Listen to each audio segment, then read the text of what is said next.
Welcome everybody to this series of talks. My name is James Middleton and I am a practitioner of traditional Chinese medicine. I've been in full-time clinical practice since 1991. This talk is in support of the book The Nature Dao Lectures, Secrets of Health, Happiness and Long Life by Professor Wong Lun, rendered by James Middleton.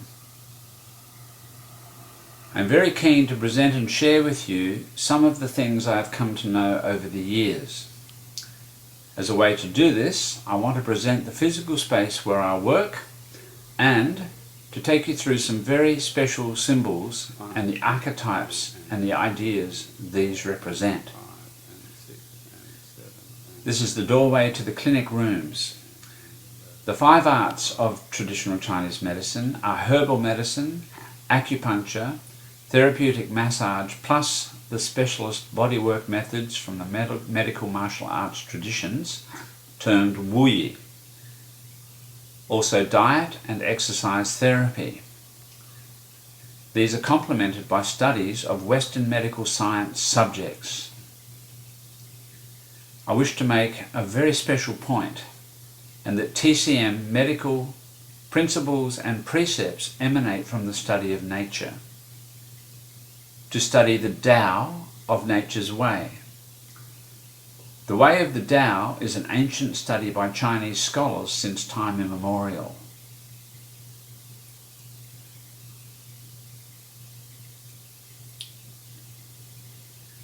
What we see here is ink on rice paper taken from a 1,000-year-old calligraphy etched granite stone.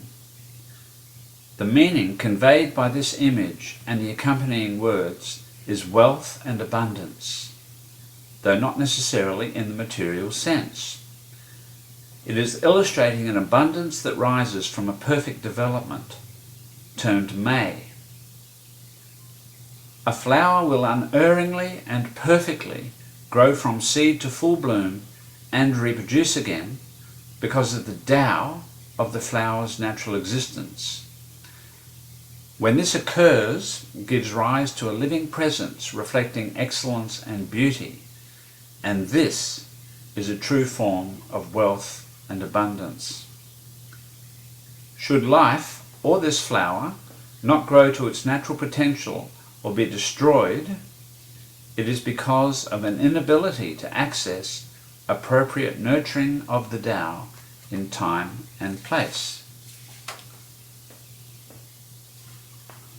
And now we see a beautiful wooden etching displaying 100 Chinese ideographs or characters shown in the ancient script. Each character indicates an aspect relating to health, happiness and long life. And this is Peng Su. According to folklore, Peng Su lived to 150 years of age. Throughout Chinese culture, Peng Su is revered as a symbol of longevity. He enunciated principles related to long, healthy and happy lives and was a living example of such. At around the same time as when the Yellow Emperor Huangdi lived, Peng Su was deemed to have said, "Nourish the body and spirit for healthy life. Learn how not to injure its fundamental nature." He spoke about balancing ourselves with seasonal changes. Also, how to govern and nurture mental emotional states. How best to unfold natural human nature or authentic human character, and the way to influence self away from animal nature. He also spoke on the consequences of inner and outer crimes, such as doing the wrong things, taking advantage of people, or hurting others. Also on the 5 taxations of the human body, or the 5 main ways to drain or overwork the resources of body, mind and spirit. We see here Peng Su at a great age holding a peach. The peach represents water or yin. You see, he has a very large head and a small body. The large head symbolizes yang, heat, vital energy or qi. When the qi is strong and water is abundant, strong, then all of the natural circulatory pathways and associated systems will also be very strong.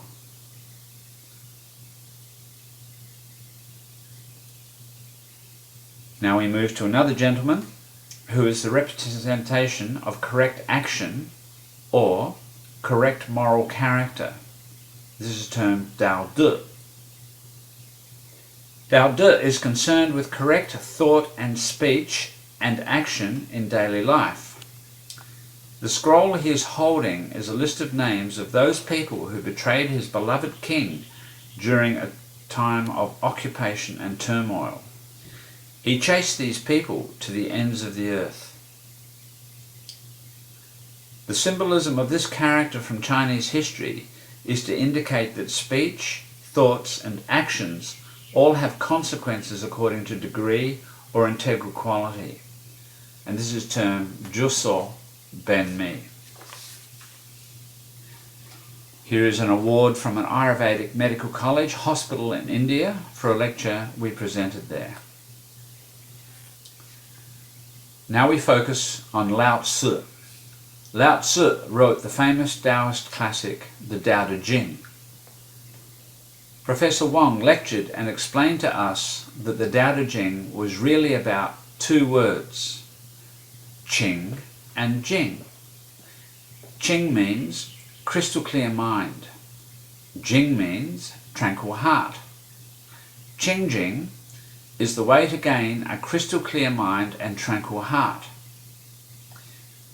He also explained that Qing Jing was Wu Wei, another famous term from Chinese literature, Wu Wei meaning calm, non-attachment to actions or the results of actions. Qing Jing, Wu Wei, is the way to gain a crystal clear mind and a tranquil heart, calmly flowing with changes, accepting everything that does or does not come with tranquility, equanimity, without attachment to actions or the results of actions. Thus, to illustrate a path beyond inner disturbance, the underlying message contained within the Dao De Jing. While not part of traditional teaching, this image, I like to think of this as heaven and earth and the life tilled from the soil. The seasons of heaven or atmosphere work in accord with the elements of earth, thus creating life. From time immemorial, the worker continues the task of nurturing the best of life as a fundamental aspiration of being or spirit. What now follows is a completely unscripted talk concerning aspects relating to Chinese medicine view of the whole person in relationship to health, happiness and long life, and health breakdown. Also, a comprehensive introduction to topics presented within the Nature Tao lectures of Professor Wang Long.